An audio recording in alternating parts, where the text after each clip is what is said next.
Dari tadi nungguinnya. Makan lagi.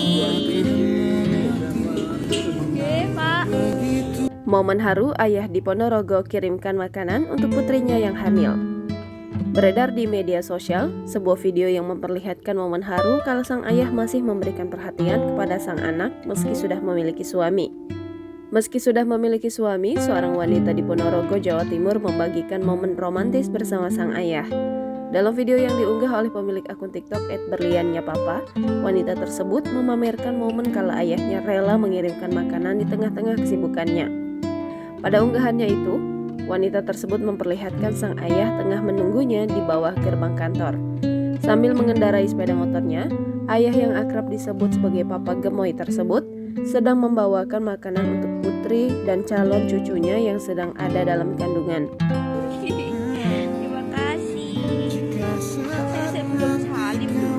Sambil mengeluarkan plastik berisi makanan dan minuman, ayahnya meminta sang putri untuk segera menyantap hidangan yang ia bawakan.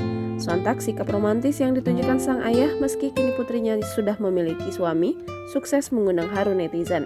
Sementara itu, diketahui suami sang putri saat ini bekerja di Gresik dan hanya bertemu sebanyak 2 minggu sekali. Jangan lupa subscribe, share, komen, dan like ya!